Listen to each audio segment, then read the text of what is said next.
तो आज हमारा सेकंड लेक्चर है अंकिता, और आज हम लोग स्टार्ट करते हैं प्रॉपर तरीके से। नोट्स के थ्रू हम लोग समझते हैं नेचर ऑफ द स्टेट के टॉपिक को। ठीक है, हम लोग आज इतना पार्ट कंप्लीट कर लेंगे। ये वाला, ये तो हमारे काम का नहीं है। इंट्रोडक्शन और डिफाइनिंग द स्टेट जो भी मैं मार्क करवाऊंगा वही आपके लिए नोट्स होंगे। चलो, आपको स्टेट और नेशन स्टेट का कंसेप्ट समझ में आ गया था।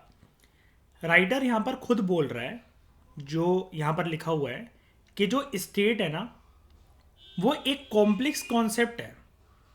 इसका एक मीनिंग इसका एक मीनिंग तो निकल कर नहीं आता। इसके वाइड रेंज ऑफ पैरामीटर्स के थ्रू हम लोग इसको डिफाइन कर सकते हैं। लेकिन अच्छी बात यह है कि आपको जब भी डेफिनेशन अंकिता देनी हो स्टेट की, ये वाली डेफिनेशन आप खुद के हिसाब से दे सकते हो। बिकॉज दुनिया में वेरियस पॉलिटिकल थ्योरिस्ट और पॉलिटिकल साइंटिस्ट और पब्लिक एडमिनिस्ट्रेटर्स के बीच में कोई कंसेंसस है ही नहीं कि डेफिनेशन होनी क्या चाहिए स्टेट की। कंसेंसस समझते हो, सबके बीच में आपसी सहमति, ये है ही नहीं। ठीक है, लेकिन फिर भी जो थ्योरिस्ट है ना, राइटर ये बोल रहा है कि ऐसा नहीं है कि वो स्टेट को बिल्कुल ही नहीं समझते हैं। वो स्टेट को समझने की कोशिश करती है, स्टेट के कंसेप्ट को, कि स्टेट का नेचर कैसा है, उसका स्ट्रक्चर कैसा है, वो क्या क्या फंक्शंस परफॉर्म करता है स्टेट, और उसका बिहेवियर कैसा है। अब ये सारी बातें तो हो गई। ठीक है, अब सबसे बड़ी बात तो अंकिता ये वाली लाइन मार्क कर लेना कि स्टेट जो है उसको, उसकी डेफिनेशन के ऊपर कोई भी कंसेंसस नहीं है। ठीक है, समझ गए। दूसरा कीवर्ड मैंने अभी आपको बताया ना, आपसी सहमति नहीं है किसी के बीच में। आपकी डेफिनेशन कुछ और हो सकती है स्टेट की, मेरी डेफिनेशन कुछ और हो सकती है। हमारी अंडरस्टैंडिंग के बेसिस पर है वो, और वो अंडरस्टैंडिंग डेवलप होगी हम स्टेट के नेचर, स्ट्रक्चर, फंक्शंस और बिहेवियर को देखें। ये चार चीजें। ठीक है, अभी मार्क करने वाली जो चीज है वो सिर्फ मैं बता देता हूं आपको, वो सिर्फ इतनी बात है। ये लाइन, स्टेट एक कॉम्प्लेक्स कॉन्सेप्ट है, लेकिन उसको डिफाइन करने के पीछे कोई भी कंसेंसस नहीं है। ठीक है, ये कीवर्ड्स हैं। ये एक कॉम्प्लेक्स कॉन्सेप्ट है and there is no consensus on any definition of the state. ठीक है, इतनी लाइन को मार्क कर लेना फटाफट से। उसके बाद जो ये स्टेट टर्म है, ये वाली लाइन इंपॉर्टेंट है अंकिता। जो ये स्टेट टर्म है, इसके बारे में जो आइडिया मिला ना सारे दुनिया को, वो 16th सेंचुरी में मिला। यानी कि आप क्या कह सकते हो कि जो स्टेट है उसने डिक्शनरी मीनिंग कब अपनाया, कौन सी सेंचुरी के अंदर ये वर्ड फेमस हुआ? 16th century. ठीक है, और तब से ना ऐसा माना जाता है कि जब से स्टेट का कंसेप्ट आया, ये ह्यूमन सिविलाइजेशन के साथ साथ इवॉल्व होता चला ही आ रहा है। ठीक है, अब यहां पर बहुत सारी चीजें हैं। कोडिफाइड लॉज वो होते हैं अंकिता, जिनके लिए एक बुक लिखी जाती है और उन बुक में वो लॉज लिखे जाते हैं। हमारे देश में ऐसी कोडिफाइड लॉज की बुक का नाम क्या होता है? जल्दी बताओ, जल्दी बोलो। हमारे देश में जो कानून है वो एक किताब में लिखे जाते हैं, उस किताब को क्या कहते हैं? शाबाश, क्या बात है। आपको देख के सुल्तान की मूवी का डायलॉग याद आ रहा है, मैंने पहलवानी जरूर छोड़ी है लेकिन लड़ना नहीं भूला। तो ये कोडिफाइड जो लॉज है ना, हमने एक बात करी थी अंकिता कि जब भी कोई इस दुनिया में कोई भी धरती है, मतलब जमीन का टुकड़ा है, स्टेट में हमेशा कौन रह रहा होगा? जल्दी बताओ प्रीवियस क्लास के बेसिस पर। हाँ, लैंड पे कौन रहता है? लोगों को क्या कहते हैं हम लोग पब्लिक एडमिनिस्ट्रेशन की लैंग्वेज में? जल्दी बताओ। Very good. तो हम लोग ये कॉमनली टर्म ये कंबाइन करके कैसे बोलोगे, इस दोनों को कंबाइन करके?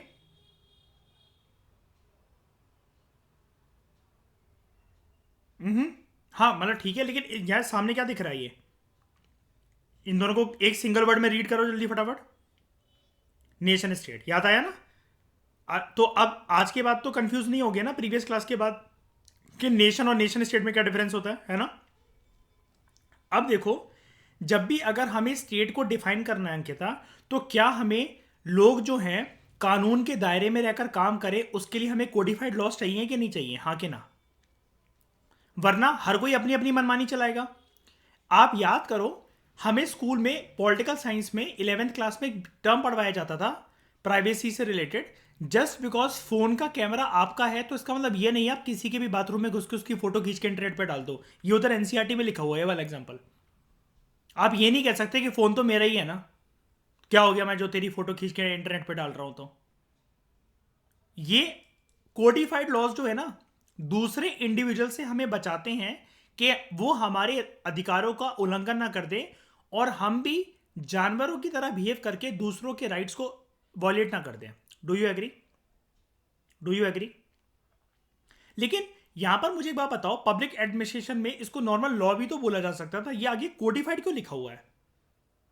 ये नॉर्मल कानून नहीं है। हमारे देश में कानून कौन बनाता है? ये कानून क्या किसी ने भी बना रखे हैं? लोगों ने अपनी अपनी मर्जी से अपने अपने घरों में कानून बना रखे हैं क्या? बताओ। नहीं ना। ये एक देश की, नहीं नहीं नहीं, लोग नहीं बनाते। अंकिता एक बात, आपके घर पे आपके कोई कानून होगा, आप कहोगे तलवार लेकर मैं जिस मर्जी को मारूंगी, तो ये मैं मान लूंगा ये कानून में? देश का जो सबसे बड़ा कानून मेकिंग बॉडी है वो बनाता है कानून। हमारे देश में कौन है ये कोडिफाइड लॉ मेकर? कौन है हमारे देश में? कहां बनते हैं कानून? चलो हिंट देता हूं, आप बताना कौन सा ऑप्शन ठीक है। पार्लियामेंट, एग्जीक्यूटिव या जुडिशरी? नहीं, कोर्ट नहीं बनाता, पार्लियामेंट, सिर्फ पार्लियामेंट बनाती है कानून, जिसको हम लोग क्या कहते हैं? आज ये टर्म सीख जाओ अंकिता, वेरी गुड। पार्लियामेंट के दो हाउसेज होते हैं हमारे देश में, लोकसभा, राज्यसभा, जिसको एक और टर्म से बोलते हैं अंकिता, याद करवाऊं, लेजिस्लेचर। तो पार्लियामेंट का एक और नाम क्या है? लेजिस्लेचर। हमारे देश में जो पार्लियामेंट है उसके कितने हाउसेज हैं? हाँ, वो कोर्ट है, वो कोर्ट है, supreme court, high court. House कितने? अभी तो आपने नाम लिया, ये सामने तो लिखे हुए नाम, लोकसभा, राज्यसभा। दो हाउसेस को हम लोग कानूनी लैंग्वेज, सॉरी संवैधानिक कॉन्स्टिट्यूशन लैंग्वेज में अंकिता बोलते हैं बाय कैमरल लेजिस्लेचर। यूनी अगर एक हाउस होता तो क्या बोलते? यूनी। तीन होता तो क्या बोलता? ट्राई। दो हैं तो क्या बोलेंगे? Bi, bicameral legislature. हमारा पार्लियामेंट कहां पर है? कौन से स्टेट में, कौन सी जगह पर है? न्यू दिल्ली में, वेरी गुड। ठीक है, अब आगे देखो। कोडिफाइड लॉस एक इंपॉर्टेंट एस्पेक्ट है ना स्टेट के लिए, इतना तो जान गए अब, ताकि सारे लोग ये कॉमन कानून का पालन कर सकें। कॉमन सी एक चीज बताता हूं किता, रेड लाइट पे हम लोग जनकपुरी में गाड़ी में रुके, कानून के लोग, मतलब जो कानूनी अथॉरिटी ने बनाए हैं और सबका वो पालन करना है उनका। मैं एग्जांपल देता हूं उस चीज का। जनकपुरी में किसी रेड लाइट पे हम लोग रुके, ठीक है, इसका मतलब ये तो नहीं है ना कि हम अगर असम जाएंगे तो वहां पर रेड लाइट के अंदर नहीं रुकेंगे, या मुंबई जाएंगे तो वहां पर नहीं रुकेंगे रेड लाइट के ऊपर। नहीं ना, ये तो पूरे देश में लागू है ना कि रेड लाइट के ऊपर रुकना ही रुकना है कि नहीं? राइट टू प्राइवेसी का मतलब ये तो नहीं अंकिता कि आप सिर्फ उसको घर पे अपने एरिया में ही मानोगे, कि दूसरों के प्राइवेसी को आप वॉयलेट नहीं करोगे। ये तो ऑल ओवर द वर्ल्ड भी आप रिस्पेक्ट करोगे कि नहीं करोगे दूसरों की प्राइवेसी को, कि नहीं? है ना। अभी हम इस कोर्स में आगे देखेंगे कि डेमोक्रेटिक सिस्टम के अंदर राइट्स फिर भी लिबरल होते हैं, मतलब आजादी होती है। लेकिन आप सऊदी अरेबिया वगैरह में शरिया लॉ देखो, यहां पर रेप की सजा क्या है? कि जेल हो जाएगी, काफी टर्म की उम्र कैद हो जाएगी, फांसी नहीं दी जाएगी। हम लोग पढ़ेंगे इसके ऊपर केस स्टडीज अपने कोर्स के अंदर, कि जो अरेबियन कंट्रीज हैं, गल्फ कंट्रीज हैं, वहां पर आप किसी लड़की को हाथ भी लगा दो, 100 कोड़े पड़ेंगे लोहे के, और हो सकता है प्राइवेट ऑर्गन भी काट दिया जाए रेप करने पर। बहुत कड़ी सजा है, ये आप जानते भी होगे अंकिता, है ना। तो आप देखो, शेयर्ड नॉर्म्स, याद करो psychology 12th class. Norms are those rules and regulations जो कि जरूरी नहीं है कि हर जगह रिटर्न हो, रिटर्न और अनरिटर्न दोनों हो सकते हैं। मंदिर में लिखा होता है कि कृपया चप्पल उतार कर आए, लिखा होता है, वो नॉर्म है। घर पे नानी बोलती है कि बिस्तर पे चढ़ के मत नाचियो, या फिर चीजों की तोड़ा फोड़ी मत करियो, कभी समझाती है बैठा कर ऐसे। ये अंडरस्टूड है ना, क्योंकि क्या है, वो आपके घर का नॉर्म है। देश में भी ऐसे ना, जब लोग एक साथ आते हैं, मतलब नेशन जब एक साथ आके रेडी होते हैं to form a nation state, उनके बीच में भी कुछ ना कुछ नॉर्म्स होने चाहिए ना। अगर नॉर्म्स नहीं होंगे तो पूरी व्यवस्था उथल पुथल हो जाएगी ना, टर्बुलेंस आ जाएगा ना हर जगह पर। तो नॉर्म्स भी एक इंपॉर्टेंट पार्ट है स्टेट के लिए। ओके अंकिता, समझ पा रहे हो? ठीक है। फिर इन दो वर्ड्स को गोली मारो, ये अभी नहीं समझ में आएंगे, आगे चल के समझ में आएंगे। इसके ऊपर आ जाओ, पॉलिटिकल सिस्टम। क्या एक जगह को जब हमें स्टेट बनाना है तो वहां का एक डिफाइंड पॉलिटिकल सिस्टम होना चाहिए अंकिता? बिल्कुल होना चाहिए। हमारे देश का पॉलिटिकल सिस्टम कैसा है? ऑथोरिटेरियन है, डिक्टेटरशिप है कि डेमोक्रेसी है? डेमोक्रेसी है। उसके बाद जो भी बॉडीज इलेक्टेड हों वो सॉवरेन तरीके से काम कर सकें। अब ये सॉवरेन वन का वर्ड का मतलब क्या होता है अंकिता? इसको लिख लेना, इंडिपेंडेंट तरीके से। यानी कि अगर मैं चुनावी प्रक्रिया से, इलेक्शंस के थ्रू अंकिता, अगर मैं किसी कुर्सी पर बैठा हूं देश की, आप रोज मुझे बोलते रहो ऐसा नहीं ऐसा करो, ऐसा नहीं वैसा करो, ऐसा नहीं वैसा करो, तो मैं बोलूंगा ना कि भाई मैं चुनाव की प्रक्रिया से आया हूं, मैं इलेक्शन लड़कर आया हूं, जनता ने मुझे चुना है, मुझे रोज रोज मेरे काम में दखल अंदाजी मत करो, रोका टोकी मत करो, मुझे इंडिपेंडेंटली काम करने दो। बोलूंगा कि नहीं बोलूंगा? हमारे देश में जो भी अथॉरिटीज हैं वो सॉवरेन होनी चाहिए, इंडिपेंडेंट रूम से वो काम कर सके, ऐसी होनी चाहिए ना, है ना? क्या पीएम, प्राइम मिनिस्टर, प्रेसिडेंट वगैरह इनके ऊपर कोई बंदिशें हैं क्या? नहीं नहीं, वो तो ठीक है कि मतलब with in the rules and regulation, लेकिन ऐसा कुछ है क्या कि मतलब ये कुछ करना चाहें देश के लिए और इनको, इनके ऊपर बाधा आ जाए? नहीं ना, ये चीज है। उसके बाद बस इसको भी काट दो। ये जो हमने जो टर्म्स पढ़ी, ये जो टर्म्स हैं, 16th सेंचुरी का जब जमाना था ना अंकिता, तो ये सारे टर्म्स जो थे धीरे धीरे करके स्टेट की फॉर्म के अंदर इमर्ज हो गए। मतलब जो स्टेट बनकर आया इनिशियल स्टेज के अंदर अंकिता, उसका नेचर ऐसा था that it was compose of codified laws, it was made up of shared norms, it was made up of political system, it was made up of sovereign authority etcetera. आप दो तीन को भी लिख के एक्सेट्रा कर सकते हो, codified laws, share norms etcetera, ठीक है? वो तो बस मुझे समझाना था, ठीक है? क्लियर हुआ? क्लियर हुआ? अब आगे एक टर्म देखो, इसी में एक टर्म देखो, डिवाइन मोनार्क। डिवाइन मोनार्क का पहले बताओ मुझे, मोनार्की क्या होता है? मोनार्की क्या होता है? जिन कंट्रीज में क्या, कौन सा कंसेप्ट होता है? Very good. जिसको हम लोग आम भाषा के अंदर क्या बोलते हैं? ब्रिटेन के अंदर अभी कौन मरी है वो 99 साल की जो हो गई थी? Very good. तो मोनार्की दो फॉर्म में हो सकता है। जो मोनार्क है, या अगर मोनार्की सिस्टम कहें, वो दो फॉर्मेट के अंदर हो सकता है। अगर वो मेल है तो किंग, अगर वो फीमेल है तो क्वीन। क्या दोनों एक साथ होंगे? एक टाइम पर एक ही होगा? एक ही होगा। डिवाइन मोनार्क का मतलब ये है अंकिता, शुरू शुरू में जब ये 16th सेंचुरी के अंदर जब ये टर्म फेमस हुआ स्टेट, तो मोनार्क ना जनता के सामने अपने आप को ऐसे प्रेजेंट करते थे। डिवाइन मतलब क्या होता है? कोई भी चीज जो भगवान से जुड़ी हो, राइट? एग्री? ये लोग अपने आप को ऐसे प्रोजेक्ट करते थे अंकिता कि हम भगवान के द्वारा भेजी गई अथॉरिटी हैं, भगवान ने हमें नियुक्त करा है, अपॉइंट करा है इस गद्दी पर बैठने के लिए, और आपने अगर हमारे रूल के अगेंस्ट जाकर कुछ भी बोला, कुछ भी करा, तो आप हमारी तौहीन नहीं कर रहे, हमारे अगेंस्ट नहीं जा रहे। आप किसके अगेंस्ट जा रहे हो? किसके अगेंस्ट जा रहे हो? नहीं नहीं, मोनार्की बोल रही है ये कि अगर आपने हमारे रूल को क्रिटिसाइज करा तो अब आप अल्टीमेटली, हमें भगवान ने अपॉइंट करा है, तो अगर आप हमारे रूल को क्रिटिसाइज करो तो आप किसके अगेंस्ट जा रहे हो? भगवान के अगेंस्ट जा रहे हो। ये साइकोलॉजी के साथ खिलवाड़ करी जाती थी लोगों की, इसलिए लोग ना क्रिटिसाइज नहीं करते थे कि राजा ने जो बोला, राजा भगवान है। तो शुरू शुरू में कुछ कुछ देशों के अंदर जो स्टेट का कंसेप्ट आया ना, स्टेट नंबर ऑफ इंडिविजुअल नहीं चलाते थे, एक इंडिविजुअल एक टाइम पे चलाता था, जो कि सोल अधिकारी होता था उस पूरे स्टेट को चलाने का। क्लियर हो गया? ठीक है। अब बाकी सारी जो जितनी नीचे चीजें वो सारी काट देनी है आपने, हमारे किसी काम की नहीं, क्योंकि वो ये बोल रहा है इंट्रोडक्शन है ना, ये दिस यूनिट विल एग्जामिन कि हम इस चैप्टर के अंदर पढ़ेंगे क्या क्या, आगे चल के वो कह रहे हैं लिबरल मार्क्सिस्ट ये सब पढ़ेंगे, ये हमारे किसी काम का नहीं, अभी आगे आएगा। ये इंट्रोडक्शन था, जितना मैंने मार्क करवाया, जितना पढ़वाया, ये इंपॉर्टेंट था कि अगर आपको कभी भी स्टेट के ऊपर क्वेश्चन आए, ये भर भर के लिखा हो इसके बारे में अपनी अंडरस्टैंडिंग के बेसिस पर। आपको वर्ड्स पे नहीं जाना है कभी भी। ग्रेजुएशन का, स्पेशली पोस्ट ग्रेजुएशन के पेपर ऐसा नहीं होता कि ये पत्थर की लकीरें हैं कि आप अगर इसी को लेकर आओगे तो ही नंबर मिलेंगे, नहीं। अंडरस्टैंडिंग मैटर्स एंड पेज भरना मैटर्स। ऐसा नहीं होता, इतने सारे नोट्स आज तक किसी को याद नहीं हो सकते हैं, ठीक है? आपकी अंडरस्टैंडिंग सब कुछ है। अब हम लोग ना स्टेट को डिफाइन करते हैं। स्टेट को डिफाइन करना ना अपने आप में एक प्रॉब्लमेटिक चीज़ है, क्योंकि स्टेट खुद अपने आप एक प्रॉब्लमेटिक इंस्टीट्यूशन है, ठीक है। ये चीज़ें हमें राइटर बोल रहे हैं, थ्योरिस्ट हमें बोल रहे हैं, ठीक है। हमने ये तो देख लिया कि स्टेट का कंसेप्ट सबसे पहली बार कब आया था, when did it first arose. अच्छे से देख लिया। कौन सी सेंचुरी थी अंकिता? 16वीं सेंचुरी थी, ठीक है।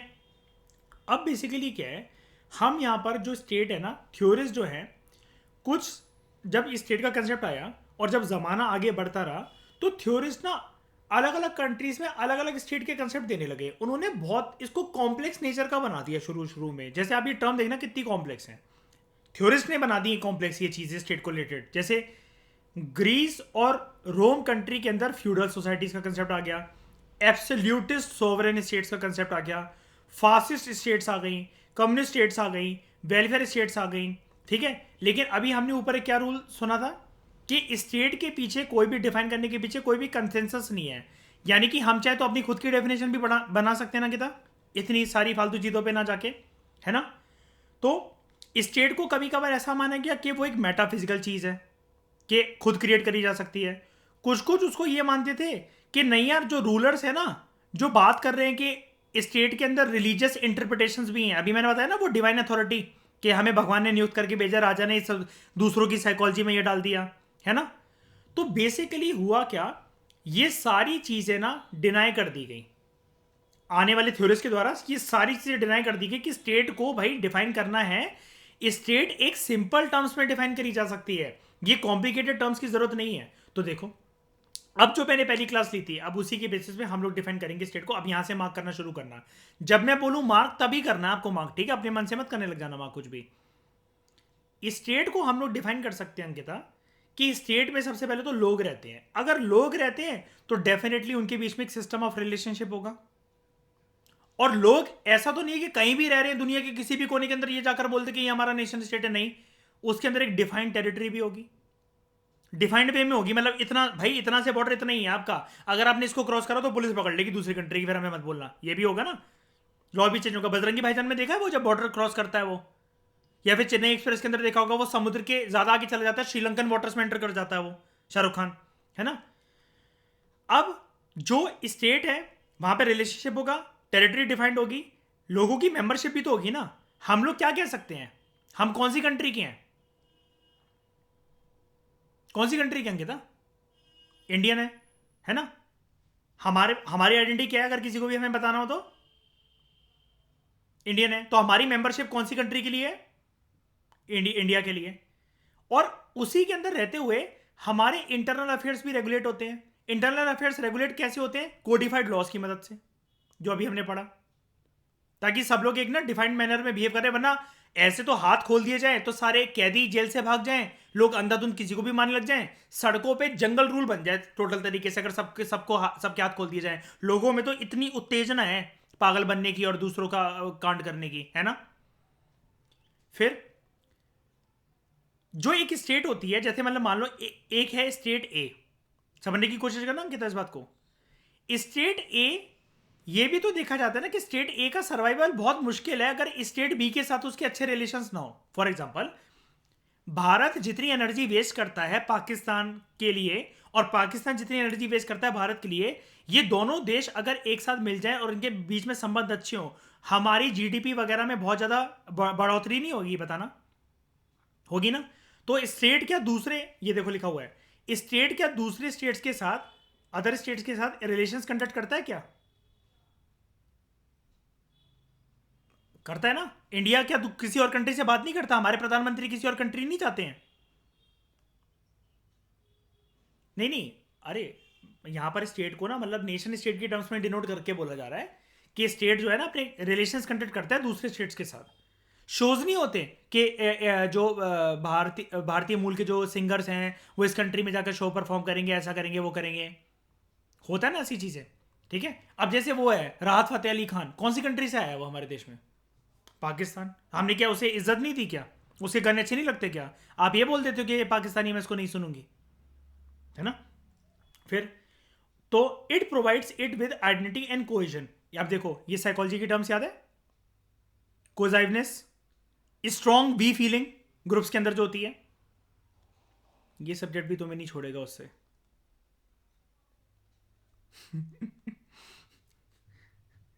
और हमें क्या, हाँ ठीक है, नहीं ये नहीं छोड़ेगा, ये हिंट्स हैं, ये शी इज कमिंग सून, ठीक है। And it provides it with identity, क्या हमें आइडेंटिटी मिलती है ना, स्टेट हमें आइडेंटिटी भी तो देता है ना ये सब होने के बावजूद, है ना। कि अगर हम लोग दुनिया में कहीं पर भी चले जाएं, कुछ भी हमारे साथ हो जाए, तो हमें सबसे पहले किसकी याद आएगी कि अगर हमें, अगर इससे बढ़िया तो हम कहाँ पर मरे, अपने देश में ही मरे, होगा कि नहीं होगा ये चीज़ है।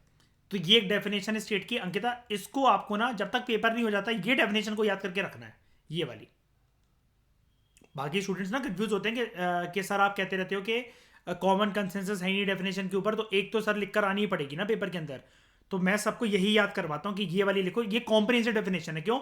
नंबर 1 एंगल देखो फिर से, इसके लिए मैं लेता हूँ ब्लू पेन, ध्यान से देखना। System of relationship, territory defined होती है, लोग मेंबरशिप एंजॉय करते हैं, अपने इंटरनल अफेयर्स को रेगुलेट करते हैं, दूसरे देशों के साथ रिलेशन कंडक्ट करते हैं, आइडेंटिटी होती है लोगों की, और वी फीलिंग होती है, कोजाइवनेस होती है कि भाई किसी एक गैर मुल्क में अगर एक हिंदुस्तानी मिल जाए वी फील वेरी कंफर्टेबल। जैसे पहाड़ी इलाकों पे रात को बहुत कोहरा पड़ रहा है, यू आर लॉस्ट, लेकिन वहां पर कोई गाड़ी दिख गई डीएल की, दिल्ली की, तो हमें लगता है ना यार उनके पीछे पीछे गाड़ी लगा लो, ये भी दिल्ली वाले ही हैं। ये बस यही चीज़ है, तो हमें एक कंफर्ट मिल जाता है, सुकून मिल जाता है, ठंडक मिल जाती है, ये चीज़ है। ये भले ही उसके अंदर नागिनें बैठी हो, पंजाबी बग जैसी।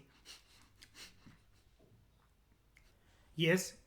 फिर उसके बाद ना ये सब चीज़ें हमारे लिए काम की नहीं है, ठीक है, कि किसने क्या बोला किसने क्या नहीं बोला।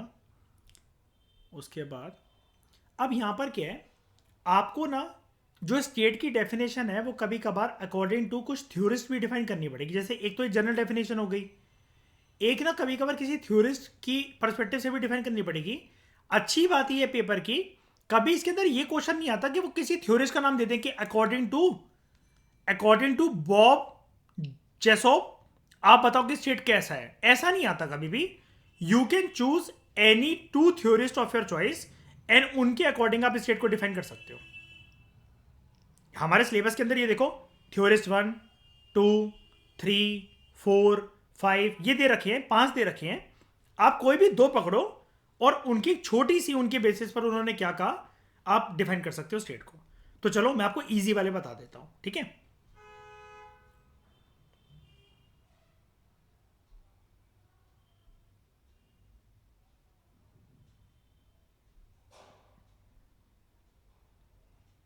एक तो आप इसी को कर लो, नंबर 1 बॉब जेसोप, ठीक है। इसने क्या डिफाइन करा,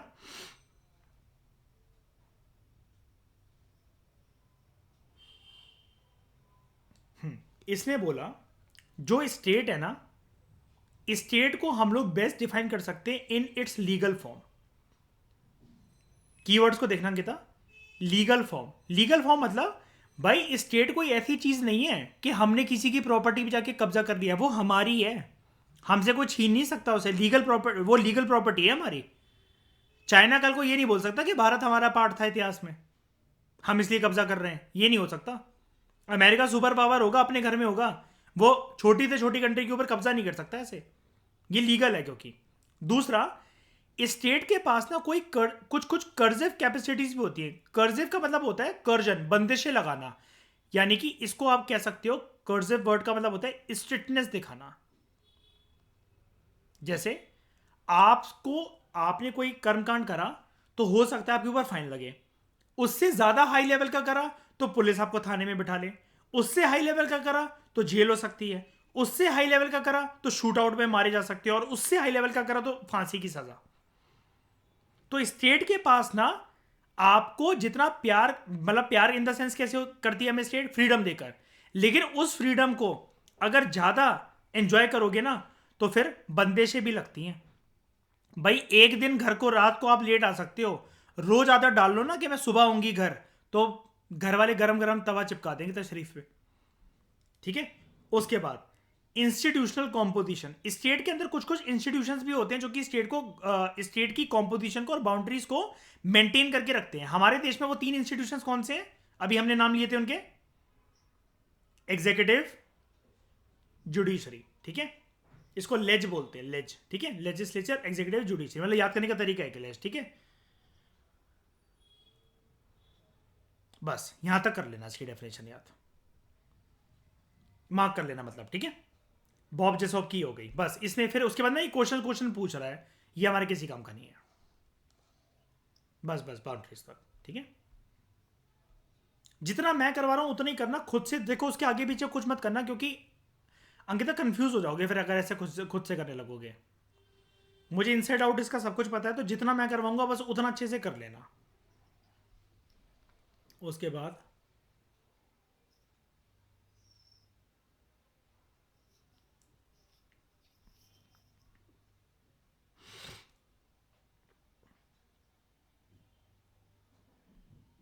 हाँ, एक ये कर लो। इसका, इस बंदे का नाम बस थोड़ा सा कॉम्प्लिकेटेड है, लेकिन बस कर लो। इसको कहते हैं हम लोग नीड्स की। क्या कहते हैं? नीड्स की। इसने बोला जो स्टेट है ना, it is coldest of all the cold monsters. कहने का मतलब क्या है? स्टेट ना, स्टेट दोनों भाषाएं बोलता है, अच्छे की भी और बुरे की भी। अभी देखो, मैंने ऊपर भी आपको बताया था, अच्छे की कैसे आपको फ्रीडम देता है, सब कुछ करता है ना। पुलिस आपको घर से ऑटोमेटिकली नहीं उठाएगी, ऐसा कुछ भी नहीं होगा, है ना। लेकिन आपने अगर कर्म कांड कर रखा है ना, तो फिर आप बच नहीं सकते फिर स्टेट के गुस्से से, उसकी कहर से। बस ये चीज़ है गुड एंड ईवल तक, ये मेरे को अच्छी डेफिनेशन लगती है ना, coldest of all the monsters. बस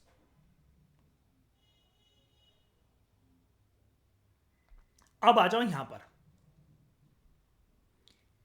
स्टेट के कुछ फीचर्स होते हैं, ये आपको एडिशनली ऐड करना है। जैसे मतलब मान लो अंकिता, ये क्वेश्चन जैसे क्या बनेगा कि आपको स्टेट को डिफाइन करना है।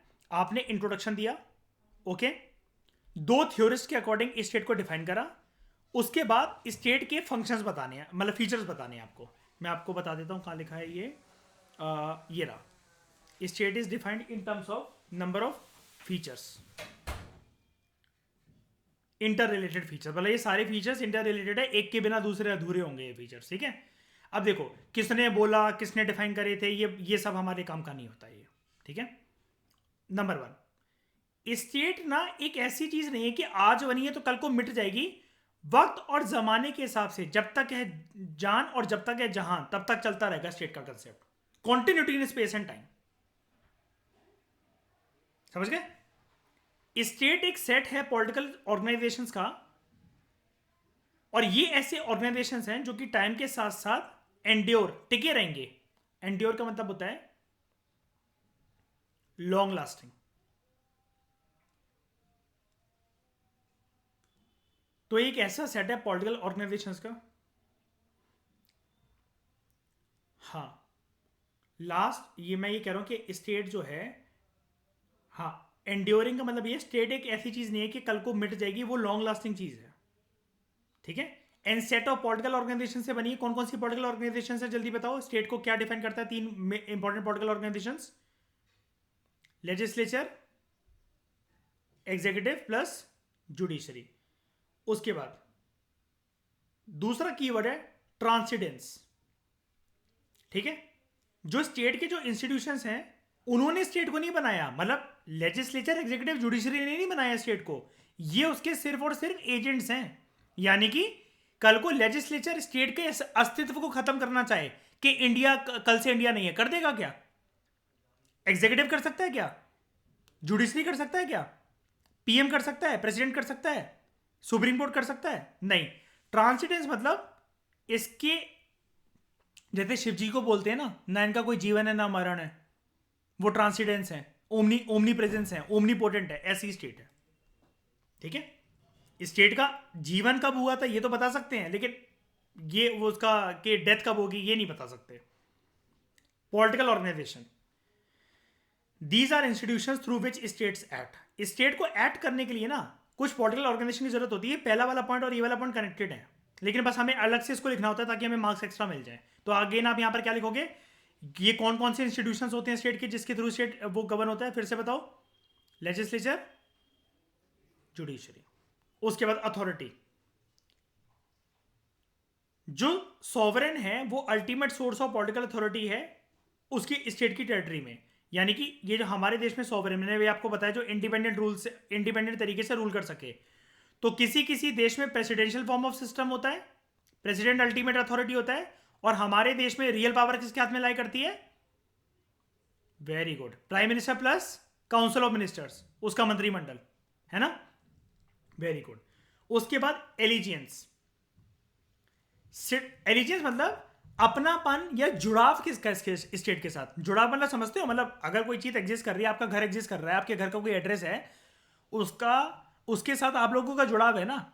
इस घर में आप लोगों की फीलिंग्स, मेमोरीज वगैरह सब कुछ है कि नहीं है?